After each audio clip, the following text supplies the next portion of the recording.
my makeup is literally a tinted, sunscreen. Yes. Like, how do you reapply on your face without disrupting your makeup? So I like actually applying my sunscreen with a makeup sponge. So you like sponge on the sunscreen with the makeup. Wait, my mind is blown. This is a great hack. So you use basically this. I use a different one, so I have to keep it separate from my makeup. But use that sponge and put your sunscreen on there and dab it on. I'm totally going to try that. Yeah.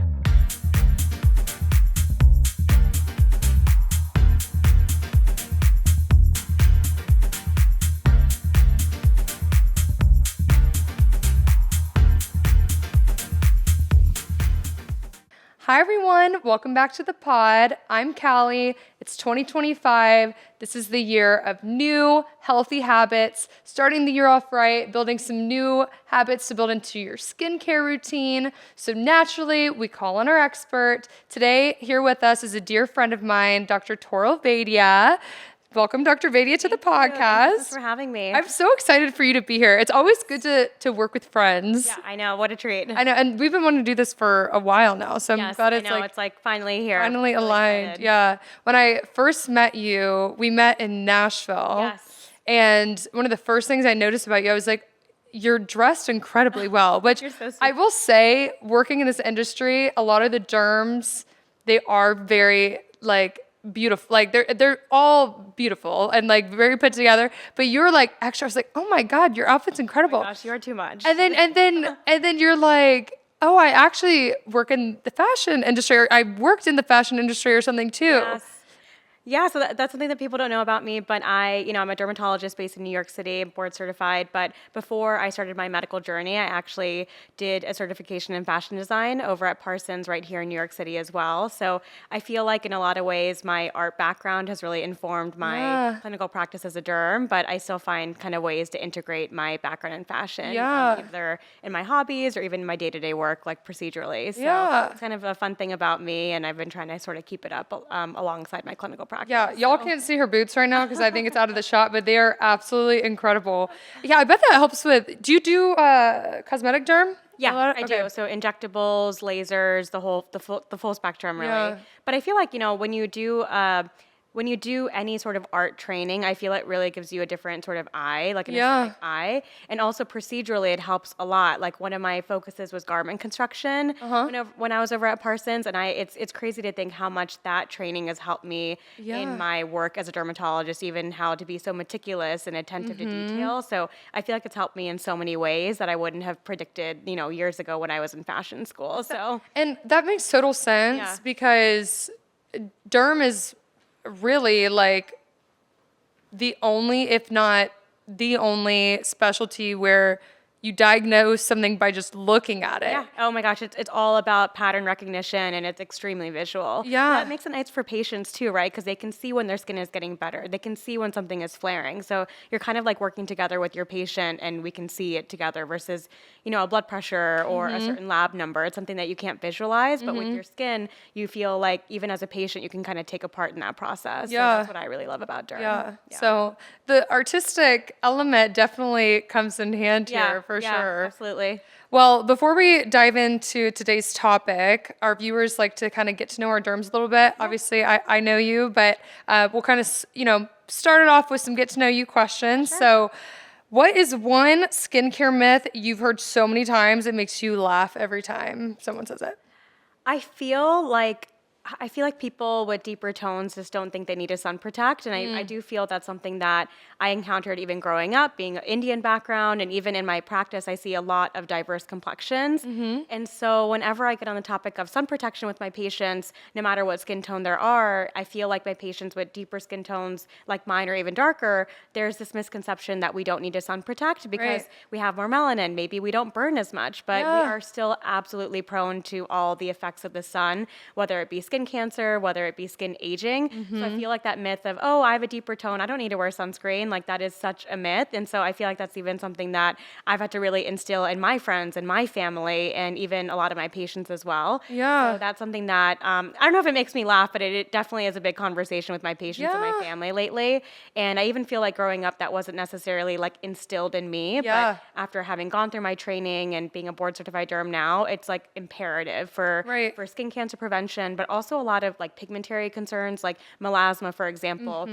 The crux of getting your melasma better is protecting your skin from the sun. So I feel like there's so many skin conditions that people don't realize are triggered by the sun. And one of the best things that you can do for your skin, even in terms of anti-aging long term, is Right. protecting your skin, no matter what your tone is. I So, know. And that's the yeah. one, that gets me Yeah. because I feel like, I mean, no one wants skin cancer, obviously, and I don't want skin cancer, but when you're young, you always feel like you're immortal and Yes. nothing ever applies to you. Like you're going to live forever, you're healthy, all the things.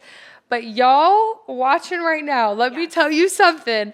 The thing that changed it all for me was that picture of the truck driver. Yes, that is such a impactful picture. I know exactly the one you're talking about. It is so like crazy. the side by side, right? Yes. Left versus right side. I don't Yeah. know if we can drop it here or not, but in case we can't, the picture, so it's a truck driver. Yes. And obviously you're driving in a car, the sun's hitting you one side of your face. And he was a truck driver for years and years and years. And you see this picture and it's literally half of his face, the side of his face that the sun was hitting, his face, like, it's like the skin looks like it's like melted off. Like it's like so damaged. It's crazy. Yeah, it's a huge, huge difference because you're getting still, UV rays can still penetrate actually car windows. So that's a big misconception too that, oh, I'm just inside or I'm not really like outside in the sun. But even through windows, you can get sun exposure and UV exposure specifically that can lead to skin breakdown, skin cancer, etc. You know, for me, I feel like I'm seeing so many more patients in their 20s and their 30s getting skin cancer, which I feel like we think of skin cancer as something maybe that happens when you're older. Right. But I definitely have been seeing a lot more patients getting diagnosed in their 20s and their 30s. And, you know, when I talk to them a little bit more about it, they're like, you know what? Yeah, I hate to admit it, but I did tan a lot growing up, or I did get blistering sunburns growing up. And so, hindsight's 2020, but I do feel like being able to sort of educate the next generation on like, look, the best thing you can do for your skin right now is sun protecting, because you might not see skin cancer today, but maybe 10 years, 20 years down the line, you're going to be seeing doctors for skin cancer. You're going to be seeing cosmetic dermatologists for resurfacing procedures to improve your skin from an anti-aging perspective. So the most cost-effective and best thing that you can do for your skin health is protecting it from the sun, like hands down, no matter what skin tone that you are. So that's interesting. So the 20 and 30-year-olds, are they coming in specifically for a skin check, or are they there for something else and you just notice it? I've seen it go both ways. I've seen patients come to me for, hey, I just have a spot, on my cheek. Can you just check it really quick? I thought it was a pimple, but it wasn't going away. That's a common one. Another one is, patients they come in around their 30s to get their first skin check. They've been told, yeah, you maybe get a skin check now, or they have a family member who was recently diagnosed with a basal or a squamous cell skin cancer, and so that prompts them to have a derm visit. I've even had people show me a mole at a party. Like, it's almost a joke, like, oh, you're a derm, can I show you a mole? Someone actually did that, and I ended up diagnosing them with a skin cancer when they came back to my clinic later. So, and I've had many different situations in which led to a skin cancer diagnosis and ultimately either a surgery or another procedure to clear it. Oh, so gosh. it's been really eye-opening for me, for sure, especially for young people, like 20s and 30-year-olds. Like, absolutely, I'm seeing more of it. I feel like that's like, I hope people watching this right now, that inspires them to go to the derm, because good for those people that were like, oh, I thought it was a pimple, but it's not going away. Because I feel like you could have like a freckle or something, or like someone that's maybe doesn't know could think, oh, I just have a freckle on my face and it's something else. So what's like some tips? Like, honestly, you should always just see your derm. Like, if something comes up, it better be safe than sorry. But are there any like telltale signs that you're like, okay, if it's getting larger or something, maybe like, is that, I don't know. Yeah, I mean, that's a great question. I feel like I kind of think of two different buckets. There's melanoma skin cancers and there's non-melanoma skin cancers. Melanoma is the scary type of skin cancer that many of us kind of think about initially. That is the changing dark brown, multiple colors, different from the rest, the kind of the ugly duckling sign, as we call it. But there's the A, B, C, D, E's of melanoma that I often discuss with my patients. So just going through that super briefly. So A stands for asymmetry. B stands for border, so if it's an irregular border. C stands for color, so if it's multiple colors. Stands for diameter, usually around the size of a pencil eraser or larger. And then E stands for evolving. And in any of those cases, if you have a lesion or a mole that is checking any of those boxes, I think it's just a good idea to get a skin check. But for me, evolving is probably the most important. Usually if it's a skin cancer, it's going to change differently from the rest of your moles that are benign or not to be not worrisome. When you think about a non-melanoma skin cancer, those are the basal cell and the squamous cell skin cancers, and those actually are more common than melanomas. And on average, they're less dangerous. They are more slow growing. They're less likely to metastasize, cause issues, but they are still very important to diagnose and treat. For those aren't your necessarily brown or black sort of pigmented cancers. Those tend to be sort of pink, so either scaly lesions or we call it sort of pearly, meaning they're kind of shiny. But for me, if you have any sort of thing that looks like a pimple, for example, that isn't going away for over 4 to 6 weeks and it's kind of scabbing up, not healing correctly, or it's growing larger, those are all signs to me that maybe you're not just dealing with an inflamed lesion. You're thinking you should just get checked out for, making sure you're ruling out anything more concerning. But it's not black and white. I feel like there are many benign things that grow on our skin that, can look concerning, but they're not. And there can be skin cancers that are more subtle and you would probably miss it. And so that's kind of where the dermatology training and kind of that eye come in, that we are just trained to have so much pattern recognition and be able to catch things pretty quickly. So I think if you haven't already, just doing like a baseline skin exam, especially if you have a family history of skin cancer, is usually recommended. And even if you're someone in your 20s or 30s and, you have a history of tanning or blistering sunburns, in my opinion, it's never too early to just make sure you get a baseline skin check to make sure you're not missing anything. But, everybody's skin is different. Everybody's moles are, it's not always translatable from one person to another. But I usually just kind of talk about the two main buckets of skin cancers, non-melanoma versus melanoma, and the things that I'm looking out for, or the things that they should look out for, and then prompt them, to make an appointment with me if they're worried. So how often should people get a skin check? So usually it's recommended once a year, but we usually increase the frequency of skin checks if you yourself have a known history of skin cancer, or if you have a history of something called dysplastic moles, meaning that you have moles that have been biopsied and they have some atypical features. So some people would argue doing more frequent skin checks could be helpful there. Again, that also isn't black and white, but usually once a year is recommended if you have no overt risk factors, and more frequently if you have a certain risk factor that makes you either more prone to having a skin cancer or you have a history of a skin cancer. Gotcha. Yeah. Man, we could go in a whole I know, right? That could be a whole episode. We could just do the episode on this. So there's so much to kind of talk about there. But I think in this kind of topic of, New Year's resolutions for your skin, I feel like prioritizing your skin health, absolutely, sun protection for sure. And then, just have a baseline visit with the dermatologist just so you can even understand your own moles and what's normal versus what's something to look out for. So I think you can never, I think about it as like a, preventative screening kind of thing, just seeing your derm and getting a skin check. So I love it.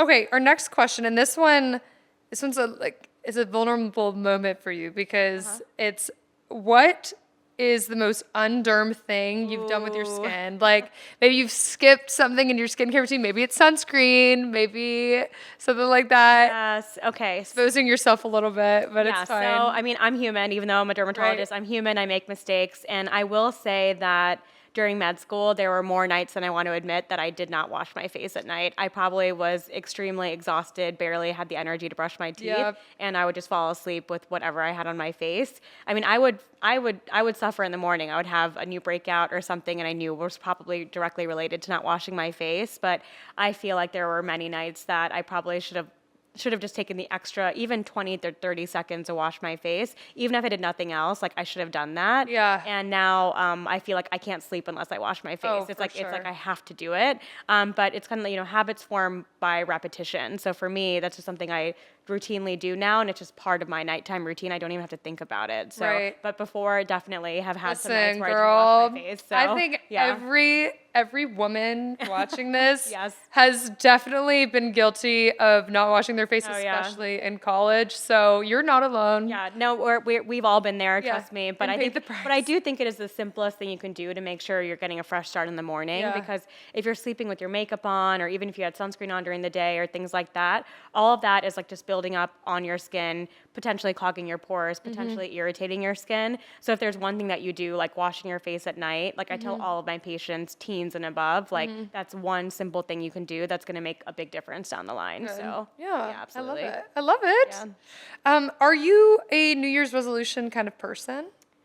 So, yes and no for me. I feel like New Year's is a great time to reflect on what you did well last year and also reflect on like, hey, what could I do better? But I don't necessarily think you have to I don't think January 1st has to be a day where you make a change, right? Like you can make a change today, you can make a change tomorrow, you can make a change in 6 months from now, or you could have done it 6 months ago. For me, like the January 1st, I feel like is like this collective time to sort of think about what you could do better. But I think you can change anytime you want to. But I do find that a lot of people, especially when I'm seeing patients early in January, I do find that more patients ask me about, hey, I really want to be better about my skin this year.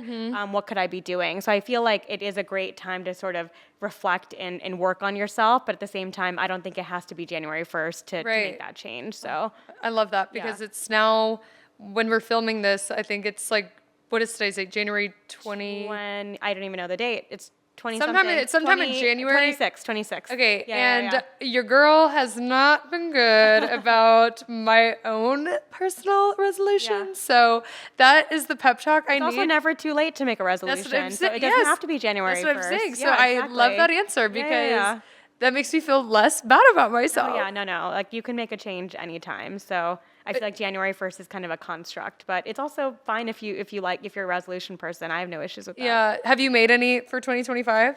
I feel like the one I made was just to have a little bit more time for myself. And that means just, maybe without my device, maybe just take a time to like read a book or, even just something that doesn't involve work in any sense, or even just not having to connect too much to the outside world, even taking an extra, I'm going to take this evening to do a yoga class instead of working on XYZ. Of course, you have to prioritize what needs to be done now versus later, but I do feel like kind of in the process of becoming a physician and having even, non-clinical endeavors as well, you always feel like you're kind of sacrificing your me time to do something else. But, at the same time, I feel like you're a better version of yourself when you can give time to yourself from the beginning. So I do feel like I'm trying to do a little bit more of that because, I've been in training for like 12 to 13 years. So I feel like now I finally can take a breath to figure out, how I want to balance everything. So a little bit more me time this year. But that's something that I think that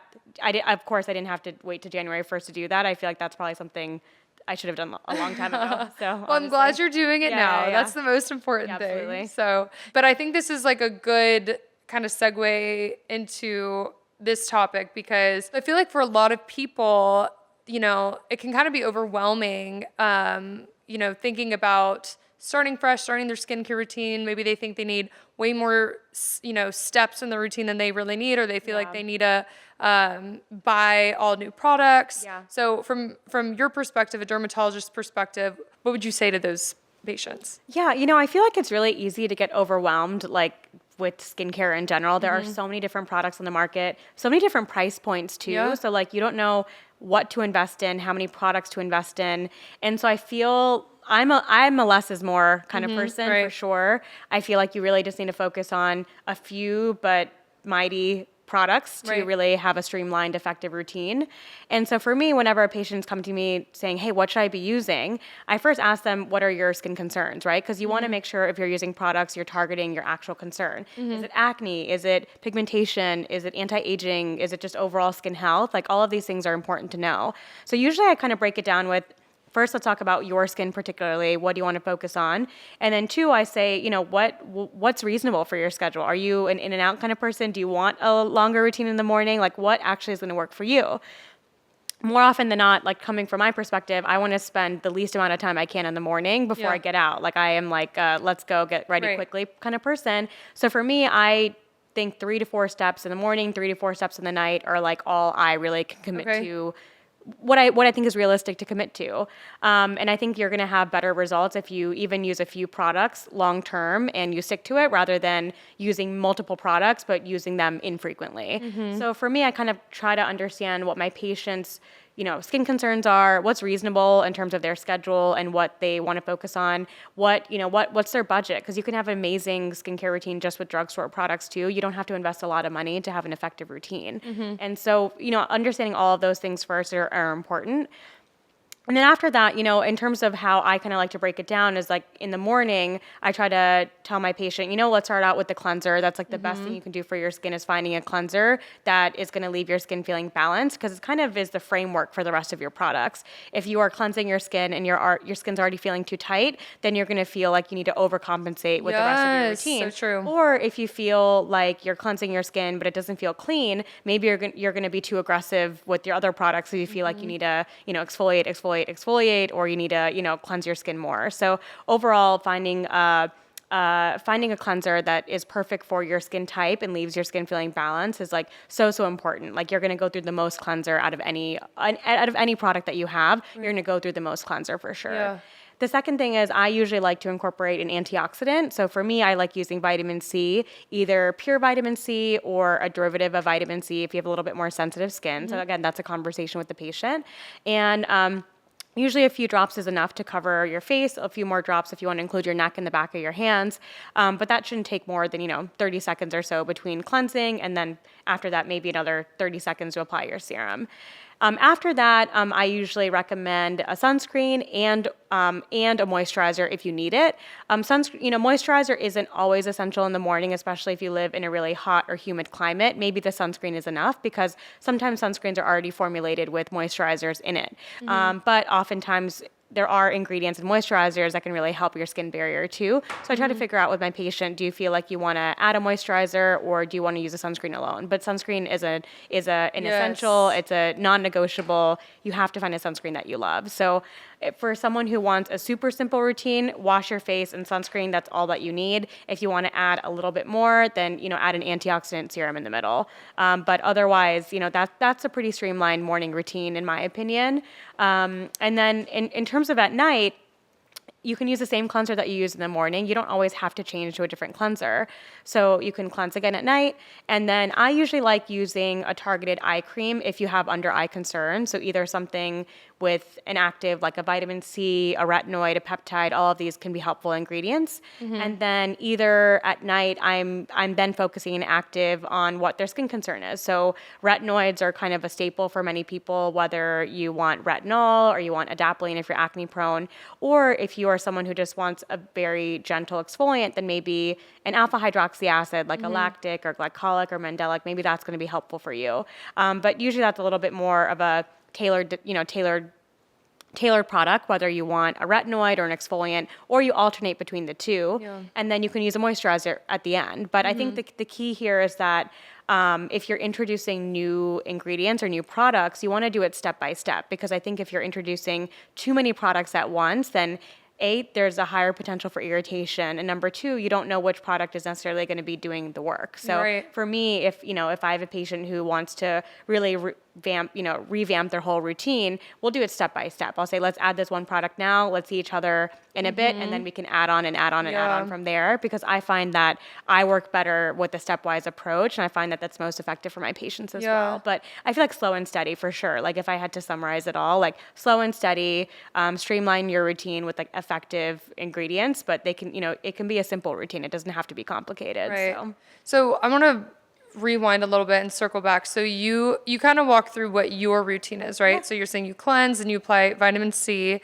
Let's talk about vitamin C and like when someone should use vitamin C. Like what would the ideal patient be for that? Yeah, absolutely. So I think vitamin C is a helpful ingredient for multiple reasons. So it's basically an antioxidant. So it's really going to help fight those free radicals that are in the environment that can wreak havoc on our skin barrier and even break down collagen in our skin. So I think of vitamin C as like a protective type of ingredient for your skin. Also, there have been studies to show that vitamin C can help boost collagen production. Vitamin C can also help even out pigmentation as well. So there's many benefits to using vitamin C. What I will say at the same time is that vitamin C can make some people's skin sensitive. So there's different types of vitamin C on the market. There's pure vitamin C, which is L-ascorbic acid, and then there's also derivatives of vitamin C. So depending on which bucket you fall in, whether you're a little bit more sensitive or you're less sensitive, then I would try to figure out, which vitamin C might be the best for you. But I personally really do like vitamin C. I just think the one thing is you want to make sure that if you're someone with very, very sensitive skin, you're not going to irritate your skin. But I think most skin types really, really can benefit from using a vitamin C serum as long as you're tailoring the right type of vitamin C product in your routine, whether it be a derivative or the pure form of vitamin C. Okay. And then in terms of order of operations, because you mentioned sunscreen and moisturizer too, what would be the ideal step-by-step process? Yeah, rule-wise, it's usually lightest products to more heavier products. Okay. And so you start with the cleanser, and then usually your antioxidant serum is going to be a bit lighter. And then I would move towards heavier products like a moisturizer or a sunscreen. For me, sunscreen is usually the last step of the routine for me. So if you're going to use a lightweight moisturizer, you can use that beforehand. But for me, an easy rule to follow is lightest products to heaviest products. And usually you're going to be fine if you follow that rule. Okay. And then sunscreen, that would go before or after?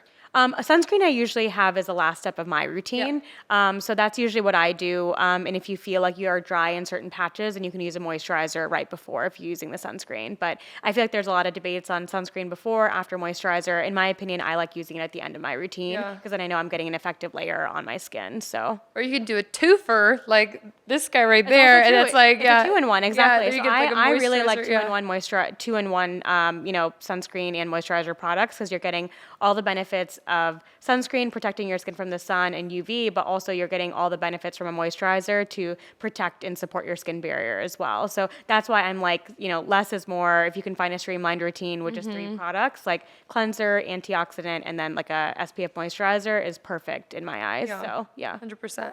Okay, so for people that are now looking to incorporate some New Year's resolutions, what are some maybe suggestions for New Year's resolutions or tips on how to accomplish them? I think make them practical, simple, and attainable. I think that when you're too lofty with your goals, it's going to feel overwhelming and there's a higher chance you might fail. So just start simple. Like even if it's as simple as, I'm going to prioritize sun protection this year. That might be finding a sunscreen that you love, investing in it, and then just wearing it every single day. That might mean, I'm on vacation. I know I'm going to be applying it every 2 hours on the dot. I'm going to wear a UV visor. I'm going to choose to be outside when it's not, scorching UV rays on my skin. So making these active decisions to protect your skin from the sun, whether that be sunscreen or just choosing better hours to be outside. It's simple enough, but I think it can translate to many parts of your life, whether it's your day-to-day, like your commute to work, or whether you're on vacation. So I think keeping it simple and attainable is I think that's the best way to succeed in my opinion. Yeah. So I think prioritizing sun protection is like probably the easiest thing you can do to benefit your skin health the most long term. So, and if y'all need a tip on how to remember, you look at that truck driver photo because that is like the one thing. Anytime I step out in the sun, that's the thing, that image that pops in my head, and your girl reapplies. I even have the driving gloves now. Yes, it's so important. It makes a big, big difference. It does. Because I think, I practice cosmetic dermatology as well, and I feel like we take so much care of our face, and then I find that over time we forget our neck and we forget our hands, but these are areas of our skin that are just as prone to skin aging and are kind of like a giveaway sometimes. So you really want to make sure you're doing everything you're doing for your face along your neck and your hands as well, because all of it kind of goes together. No, 1,000, because you see people are getting like filler in their hands and stuff too, or like even a lot of lasers that I do. Sometimes you do it on the hands as well, definitely involving the neck. So all of these areas of our skin definitely are exposed to UV rays and are prone to skin aging and even skin cancers as well. So I feel like overall, I always say use leftover product on your neck and on the top of your hands. That's a simple way to make sure you're getting everything in. So, do you have any tips because this is why it's sometimes hard for me to reapply on my face, because I wear sunscreen on my face every day. Like my makeup is literally a tinted, sunscreen. But it's hard when you have setting and you set your face with powder. Yes. Like how do you reapply on your face without disrupting your makeup? So I have a couple tricks. So I like actually applying my sunscreen with a makeup sponge. So you can actually sponge on the makeup, like sponge on the sunscreen with the makeup Wait, my sponge. mind is blown. Yeah, This is yeah. a great hack. So use them, you use basically this, I use a different one. So I have to keep it separate from my makeup, but use that sponge and put your sunscreen on there and dab it on. So that way you're not smearing everything. And then also there's SPF powders that are really helpful as well. So I feel like you can probably double up on that because often you're not putting enough powder on to get full out, the SPF number on the label. But if you're combining the powder with dabbing on sunscreen as well, I feel like you're not going to smear your makeup and you're giving yourself a couple extra layers of protection. So I found that using a makeup sponge to reapply my sunscreen made a big difference for me. So that's how I do it. I'm totally going to try that. Yeah. I always, when I see your content, you always have like the best little hacks, which y'all that are watching, she's at Toral MD and she always has like the best little tips and tricks, especially to, stay glamorous. So I love it. Keeping it simple as much as we can. Yes, keeping it simple. So going back to our topic of skincare routines, etc., are there any things to avoid when developing or thinking about how you're gonna revamp your routine? Yeah, I mean, I think I would avoid introducing too many new products at once. Like we were talking about earlier too, for me, 3 to 4 steps in the morning, 3 to 4 steps in the evening are enough to have a really effective skincare routine that you can stick to. I also think not going too high in strength as well. I feel like sometimes we think that, if we just do a really strong product for a short amount of time, you kind of want that instant gratification. But I do feel like that's more of a chance to irritate your skin, affect your skin barrier, etc. So I feel like gentle, but using it more long term is going to be much better for your skin than using a very strong product for a short amount of time. Right. So I feel like gentle products, a few streamlined products, that's what I would recommend for sure if you're trying to revamp your skincare routine or even start from scratch, honestly. It kind of reminds me of, hear me out, working out.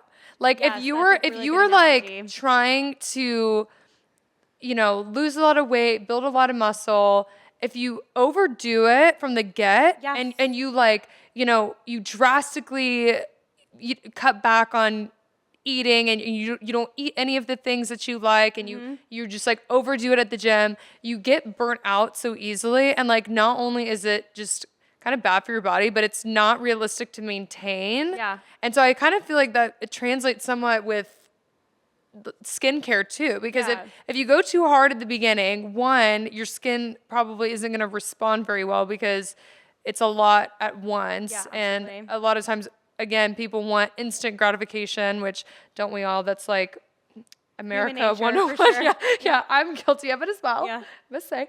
But yeah, you go too hard too fast, and then you have all sorts of issues, and then also you're less likely, I guess, to stick to it because then you have this, huge routine that you're gonna forget about or you get old with. So I think the secret is really just going in easy and just building those habits. Yeah, I mean, I think that's a really good analogy. I always tell my patients, like, especially when it comes to hair care, but I think it applies to skincare as well. It's like watering your plants. Like if you get a new plant, you want it to keep growing, you're not flooding it with water on day one and forgetting about it, right? You are slowly watering it over time. You're not forgetting about your plant. So I think like taking care of your skin, taking care of your hair, all of these things are kind of like slowly watering your plant to help it grow and to help it succeed. You're not going to flood your plant from day one. That's so really good I feel like that's the simplest one that sticks to me. But, I think the working out analogy is perfect too. You're so right. Right. Yeah. Everything in moderation. Yeah, absolutely. Like if there's one takeaway from all of this, like everything in moderation for sure. I love it. Yeah. So in summary, you'd say less is more.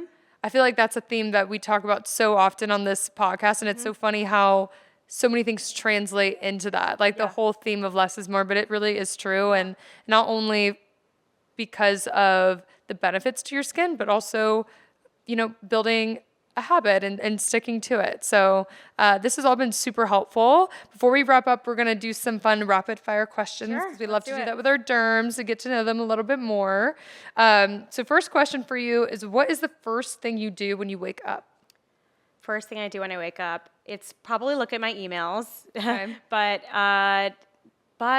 I would say most mornings, the first thing I do is brush my teeth and then I wash my face. That's probably what I do. Wow, very hygienic. Yeah. I love that. That is first thing I do is make myself a cup of coffee. Yeah.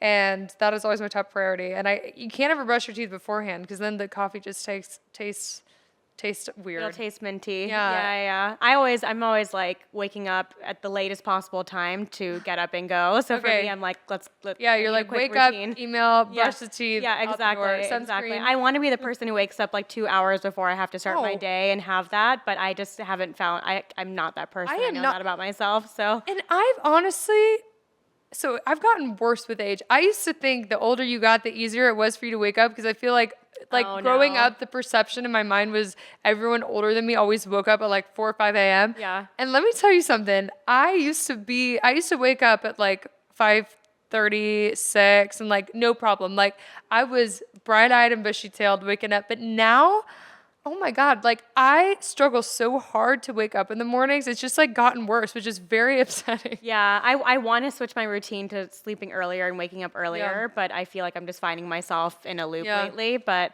it's also harder in the winter. I mean, we're in New York. I know you're in the South, but it's like it's just sometimes hard to get up. But otherwise, my morning routine is very simple, streamlined. Out the door quickly kind of thing. So I love it. Next question is, what is your zodiac sign and is it accurate? So I am born on September 3rd. I'm a Virgo, and I feel like it is very accurate for me. I feel like my friends definitely say it lines up for sure. I am pretty practical to the point. I'm definitely a problem solver, so I feel like it's perfect for being a Virgo. Yeah. I'm also a September baby, but the universe knew that I would not be those things. So I was born September 25th. Okay, so you're a Libra. Yeah. I'm a Libra, and I feel I very much identify as Libra, though I'm kind of on the cusp because it's, I think the 23rd, right? I think so. It's like towards the end of it. I don't remember the exact date, but yeah. Well, Beyonce's a Virgo. Oh, so yeah, it's a good sign to have. Yes. Okay, next question. If you could master one skill instantly, what would it be? Ooh, that's a really good question.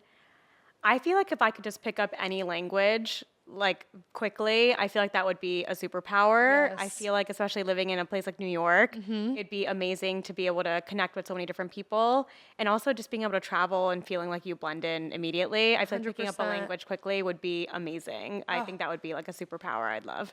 That was actually, ironically, one of my New Year's resolutions was to learn a new language. Yeah. But again, my confessions towards the beginning of this, I have not started, but it's never too late. It's never too late. Never too late to start. So we'll circle back at the end of the year to see if I've learned a new language or not. What are you trying to learn? So I think French is like very, it's just like it's easy on the ears. Like but it's not that practical because I'm not going to France all the time, though I would love to. Like I would love to just hop on a plane and go to Paris. Manifest that though. Maybe if I learn French, like more opportunities will arise for me to go to France. But I feel like living in Dallas, well, in Florida too. So for those of you that don't know me, I'm from Florida, recently moved to Texas, and there's a lot of Spanish speaking people. And so I feel like that would be the most practical thing to learn. So I think I'm going to start there. I have tried to learn randomly Czech in the past, but like I'm not very good with song lyrics. So so I'm not good at, I wasn't the best. But I'm going to give it my best shot this year. It's never too late. Yeah, and my really good friend speaks Spanish, so I think she could like help. Yeah, that's perfect. I know for me, I want to really get better at my Spanish too. I used a lot of Spanish in training, but I feel like you speak Spanish? Medical Spanish, so not to be super conversational, but enough to be able to communicate simply with my patients in a dermatology kind of realm, but Spanish I definitely want to get better at for sure. Do you speak any other languages? I'm fluent in Gujarati, which is I'm like that's the type of Indian that I am. I'm Gujarati, so I'm fluent in that. And I took French growing up, but I didn't retain a lot of it, to be honest. So but hopefully I can grow and learn both again. But for me, Spanish is my goal in the next year or two. Okay, you and me both. Yeah, sister. that's true. We can work on it together. Yeah, we can work on it together. I love it. Okay, what is your greatest life hack? You have to have a lot because you've already hit us with a few today that I will be implementing. Life hack. For me, I feel like I'm able to tailor all of my clothes myself. So for me, that's been a hack that I don't have to go to a tailor. I swear that is very, very convenient, I will say. Let me tell you something. I'm not this was not staged, everyone watching, but I swear to you, my New Year's resolution last year was to sew. I bought a sewing machine. I have a mannequin. I have all the things. I spent so much money. Could not tell you how to thread the thing. Yeah, I'm not kidding. Just FaceTime me. I'll teach you. I have not. That is like an ongoing New Year's resolution that I have not accomplished. I tried doing like a virtual like lessons, but it was just kind of hard because then you're like pointing the laptop at the sewing machine and like she's trying to like the little notches on how to put the thread. I feel like that is hard to kind of learn virtually. Yeah, I will say, yeah. But I mean, for me, because I did a lot of it in my like fashion garment construction training. So now anything I need to alter myself or my husband's, I can just do it at home, and it's pretty nice. I will say that is such a handy. I bet your friend, like everyone, that's a great selling point to be friends with you. Like now that I know that, we were already friends, but now I'm like, oh my god. Well, the funny thing is, I went to Catholic school for all of my life, and we would have really, really long, we had uniforms, and our skirts were so long, and so all of my friends would give me their skirts to tailor. So even at like when I was really, really young, I would be like sewing and kind of doing the work already. I'm doing a much better job now, I will admit, but I feel like I've always kind of had the knack for, for using my hands to sew or, create things, what it be. So how did you learn when you were, because obviously you said you went to school for it later on, but how did you learn it back then? I spent a lot of time in India growing up. We would go like once every other year, and I would spend a lot of time with the tailors in India. We'd pick out fabrics, and I would be so excited to like design something. And so I kind of picked it up when I was visiting a lot. And then, when I was in college, I kind of just wanted to really work on this skill more. And so that's what prompted me to pursue more training at Parsons. But I think it's something that I always just really loved growing up.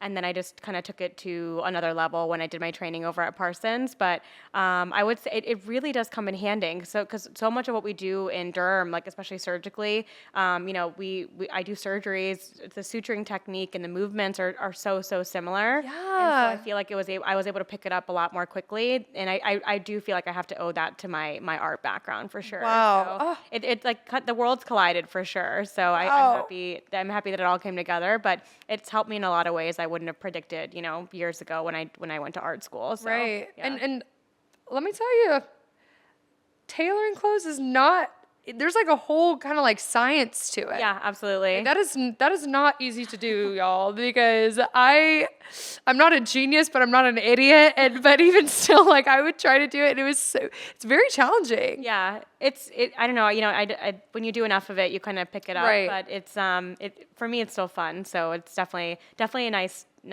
skill to have. I love it. Yeah, up my sleeve. So. I love it. Yeah. Okay, our last question for you today is, who is your biggest role model in the dermatology field? So in the dermatology field, I feel like it's hard for me to nail down just one dermatologist because I feel like in my path, like I knew I wanted to be a derm from honestly college age. So I started doing basic science research then, and then I had mentors at my home program where I did med school, and then I did training over here in New York City at Cornell. And so I feel like there's so many people that I feel like I'd be doing a disservice if I just said one person. Right. But I would say that like role model wise in medicine, and this might sound corny, but it's probably my mom. Like my mom she's a physician herself. Oh, really? Yeah, so she does, she practices infectious diseases and wound care. And I feel like even growing up, I feel like even at a young age, I just saw how dedicated she was to her patients. And I feel like she's always been so genuinely happy doing what she does. And so even though it's not directly dermatology, I feel like a lot of the traits that my mom has and how she approaches being a physician, I feel like I want to carry that with me in my career. But that's the truth. She's like probably my biggest inspiration for the career I'm pursuing now. So that's amazing. That's a really good answer. I love that. It's just the truth. So, yeah. Well, it's been so fun Yeah. talking to you. This, like I said, it's so nice having like just a friend, just to I banter know with. this is Yeah. wonderful. Thank you for having me. Absolutely. For those of you watching, again, if you want to see more of Toral, she's on Instagram at ToralMD. Hope you guys found this helpful going into the new year as you begin to build out your skin routine and maybe incorporating some new New Year's resolutions. I definitely learned a lot. Yeah, So same here. thank you so much for of being course. here. Be sure to follow us and comment below on any other topics you'd like to see from our experts next. So we'll see you next time. Bye. Bye.